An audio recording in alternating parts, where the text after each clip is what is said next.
Assalamualaikum warahmatullahi wabarakatuh. Saya Alama Laudin Sidiki, pendiri Jamiah Ruqyah Aswansyah yang menjadi sayap dakwah di PBNU. Dengan ini mengajak panjenengan semua untuk selalu mensubscribe, like, comment, share channel YouTube Kholidi. Assalamualaikum warahmatullahi wabarakatuh. Alhamdulillah hamdan katsiran thayyiban mubarakan fihi mubarakan alaihi kama yuhibbu rabbuna wa yarda. Allahumma shalli wa sallim wa barik ala sayyidina Muhammadin wa ala alihi adada kamalillahi wa kama yaliqu bikalami. Rabbi shrah li sadri wa yassir li amri wahlul 'uqdatam min lisani yafqahu qawli. Rabbi zidna ilman warzuqna fahman. Amma ba'du.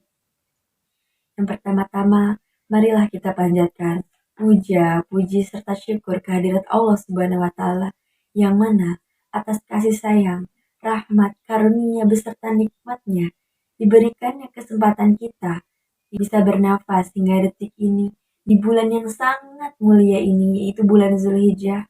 Alhamdulillah. Sholawat bertangkaikan salam semoga tercurah limpahkan kepada baginda besar kita Nabi Muhammad SAW. Semoga suatu saat kelak kita dapat bertemu dengan beliau. Amin. Allahumma amin. Pertama-tama yang saya hormati kepada Kepala Sekolah SMK PGRI 2 Cibinong, yakni Ibu Endang Susilowati MM. Yang saya hormati kepada Pak Ahmad Halili selaku guru, serta pembimbing keris SMK PGRI 2 Cibinong. Yang saya hormati kepada jajaran Dewan Guru, beserta staf yang namanya tidak dapat saya sebutkan satu persatu, namun tidak mengurangi rasa hormat saya kepadanya. Dan yang saya hormati kepada Bapak, Ibu, kakak kelas, dan teman-teman seperjuangan yang tengah menonton video ini. Baik, maksud saya membuat video ini hanya ingin berbagi sedikit ilmu yang saya punya, yang saya dapatkan dari guru-guru saya. Baik, pada kesempatan kali ini saya ingin berbicara tentang keutamaan bulan Zulhijjah. Bismillahirrahmanirrahim. Telah berfirman Allah Subhanahu wa taala di dalam Al-Qur'an surat Al-Fajr ayat 1-2. Bismillahirrahmanirrahim. Wal fajr walayalin ashr. Demi waktu fajar dan demi waktu malam yang 10. Dan para ulama berpendapat malam yang 10 ini merupakan 10 malam pertama yang ada di bulan Zulhijjah. Dan sama-sama kita ketahui, dalam kalimat ini terdapat kata demi, yang berarti kalimat ini merupakan sumpahnya Allah di dalam Al-Quran. Dan sumpahnya Allah itu bukan hanya sekedar sumpah saja, bukan hanya sekedar kata-kata saja, yang pastinya di dalam kalimat tersebut mengandung sebuah makna yang sangat luar biasa. Apa maknanya? Terdapat dalam hadis Bismillahirrahmanirrahim. Ma min ayyamil a'malu salih fihinna ahabbu ilallahi min hadhi ayyamin asyar. Tidak ada hari-hari yang lebih dicintai oleh Allah untuk melakukan amal soleh daripada hari ke-10 pada bulan Zulhijjah. Masya Allah.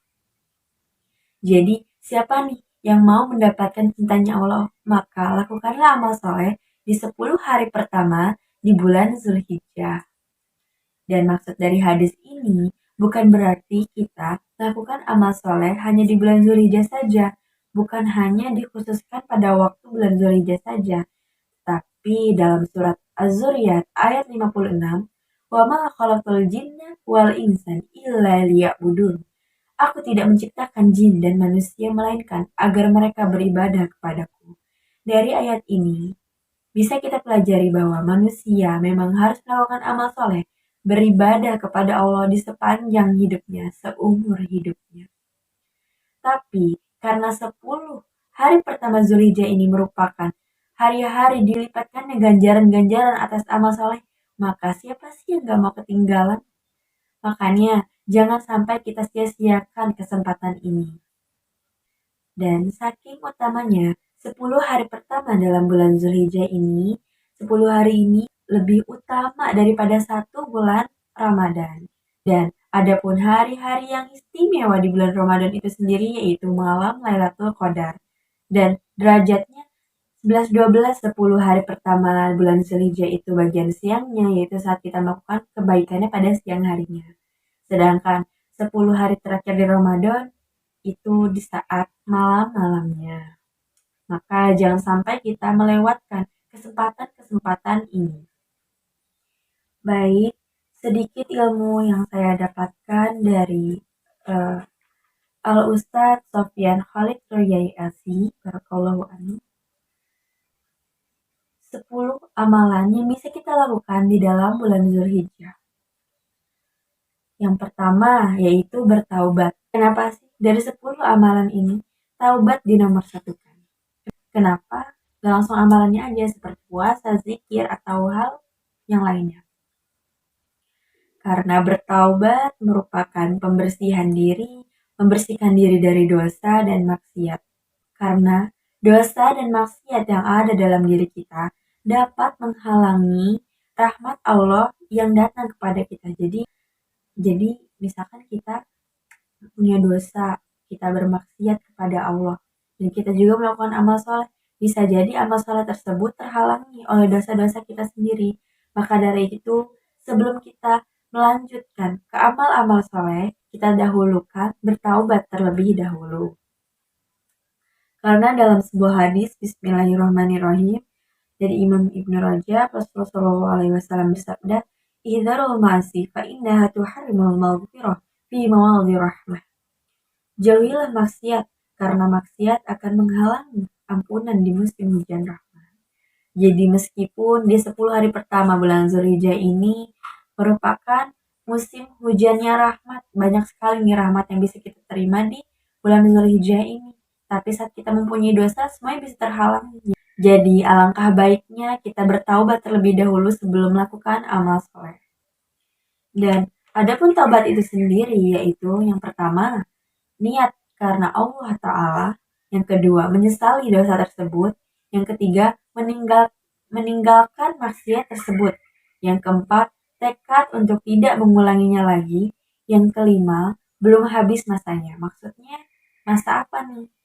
Yang pertama, di saat kita mau meninggal, tapi kita baru bertaubat. Nah, itu habis masanya. Yang kedua, di saat matahari terbit dari barat. Saat itu adalah hari kiamat, yang dimana pintu taubat sudah tertutup. Amalan yang kedua yaitu memperbanyak amal soleh. Kita mengamalkan amal soleh bukan hanya di bulan Zulhijjah saja, tapi ganjarannya lebih utama di bulan Zulhijjah. Bismillahirrahmanirrahim, dari Ibnu Abbas, "Ma min amalin azka indallahi azza wajal."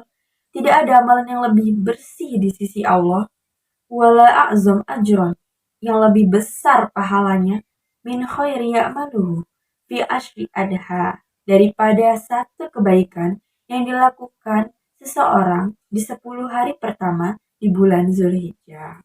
Masya Allah, besar sekali ganjaran yang akan kita terima jika mengamalkan satu saja kebaikan di bulan Zulhijjah ini, di 10 hari pertama bulan Zulhijjah. Bahkan sahabat bertanya, bagaimana dengan jihad fisabilillah? Tidak, jihad fisabilillah ganjarannya masih kalah dengan ganjaran yang akan diberikan Allah kepada hambanya yang melakukan satu saja amal kebaikan yang dilakukan 10 hari pertama dalam bulan Zulhijjah.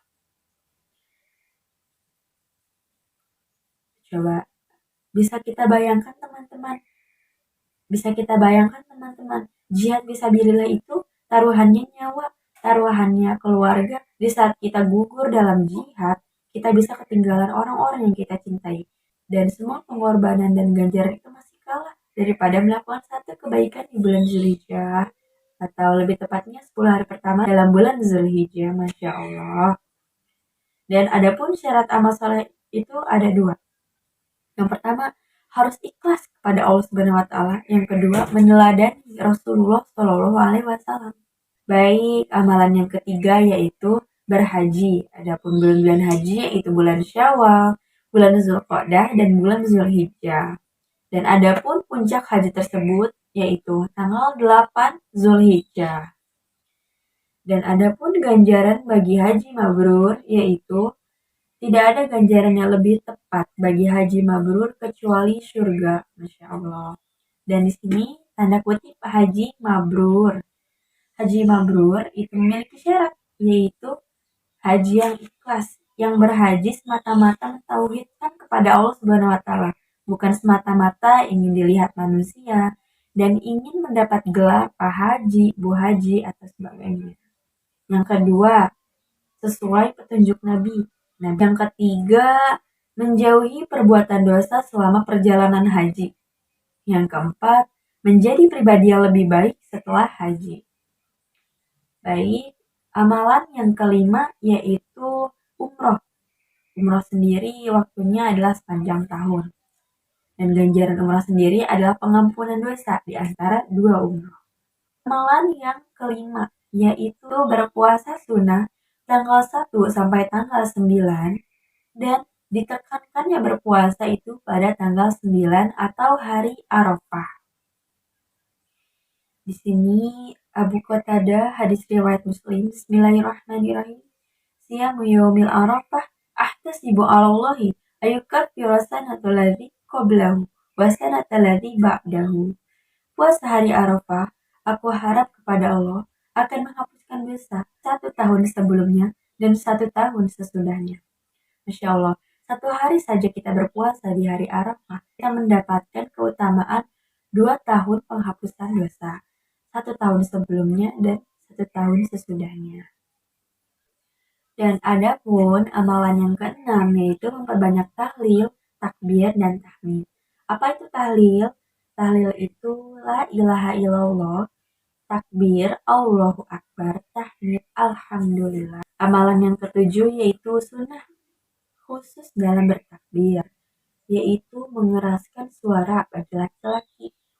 Maksudnya mengeraskan suara itu bagaimana? Bukan yang teriak-teriak, tetapi suara yang terdengar oleh telinganya sendiri. Yang kedelapan, memperbanyak doa dan zikir di hari Arafah atau di padang Arafah.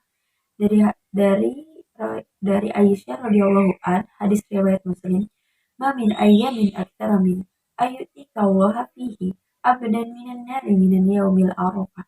Tidak ada satu hari yang Allah membebaskan hambanya dari api neraka lebih banyak daripada hari Arafah. Masya Allah. Jadi nih, di hari Arafah atau tanggal 9 Zulhijjah, kita harus banyak-banyak doa dan banyak-banyak zikir karena tidak ada hari-hari lain selain hari Arafah. Allah membebaskan hambanya dari api neraka lebih banyak daripada hari Arafah. Jadi, semoga kita termasuk hamba-hamba yang terbebas dari api neraka. Amin ya robbal alamin. Dan lanjutan hadisnya, wa innahu la yadnu thumma yubahi bihil malaika. Sungguhnya Allah mendekat. Dan artian mendekat dalam hadis ini yaitu Allah turun sendiri di siang hari pada hari itu. Lalu Allah membanggakan hambanya yang beribadah kepada malaikat. Masya Allah. Kita insya Allah, Masya Allah, bagaimana sih rasanya dibanggakan kepada malaikat yang tidak pernah bermaksiat, yang tidak memiliki dosa. Kita sebagai manusia hanya beribadah saja, pada hari itu kita dibanggakan oleh Allah. Masya Allah. Lalu lanjutan hadisnya, qala yaqulu ma arada haula. Allah berfirman, apa yang diinginkan hamba-hambaku. Dalam artian, Allah menginginkan kita untuk memperbanyak doa. Karena Allah sendiri bilang, apa yang diinginkan hamba-hambaku. Ma'aroda haula'i. Yang kesembilan yaitu melakukan sholat dan sunnah di hari raya. Sholat Idul Adha yang 2 rakaat. Dan sunnah-sunnahnya pun yaitu mandi besar sebelum sholat id. Yang kedua, menggunakan parfum bagi laki-laki. Yang ketiga, bersiwak sebelum sholat. Yang keempat, makan setelah sholat lebih afdol. Yang keempat, makan setelah sholat Idul Adha. Berkebalikan ya, kalau Idul Fitri kita disunahkan makan sebelum sholat. Kalau Idul Adha kita disunahkan makan setelah sholat. Dan adapun yang lebih afdol lagi, bagi orang yang berkurban, dia makan setelah hewan kurbannya disembelih. Lalu adapun sunnah yang selanjutnya yaitu keluar untuk sholat id dengan berjalan kaki, maka ganjarannya akan lebih banyak. dan mengambil rute yang berbeda saat kita berangkat ke tempat sholat id dan kita pulang setelah sholat id. Usahakan cari rute yang berbeda. Lalu disunahkan juga lebih afdolnya itu sholatnya di lapangan dan bersegera datang sebelum imam datang, dan dianjurkan mengajak anak-anak dan wanita dan bagi wanita yang haid datang tapi paling belakang untuk mendengarkan khutbahnya. Baik, amalan yang ke-10 yaitu berkurban. Baik, sedikit yang ingin saya tambahkan. Bagaimana sih cara sholat Idul Adha itu? Sholat Idul Adha itu sholat sunnah yang dilakukan 2 rakaat seperti halnya sholat sunnah yang lain. Namun bedanya di sini di niat dan di takbirnya. Jadi niat sholat Idul Adha itu usolli sunatali idil adha rakaataini imaman lillahi ta'ala, itu jika menjadi imam. Beda halnya dengan makmum, tinggal diganti saja. Usolli sunatali idil adha rakaataini makmuman lillahi ta'ala. Lalu dilanjutkan rakaat yang pertama 7 kali takbir, rakaat yang kedua 5 kali takbir. Setelah membaca iftitah, takbir Allahu Akbar, membaca Subhanallah walhamdulillah wala ilaha illallah wallahu akbar. Sampai takbir yang ke-7 begitu. Takbir yang kedua Allahu Akbar Subhanallah walhamdulillah wala ilaha illallah wallahu akbar, diulang hingga 7 kali.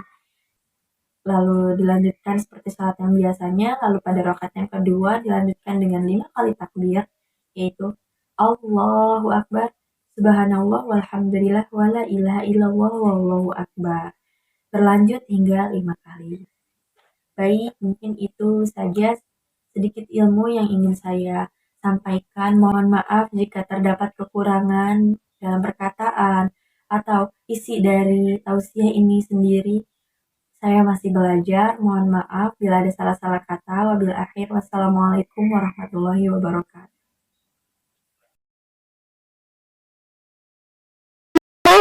Jangan lupa subscribe dan lonceng. Teman-teman jangan lupa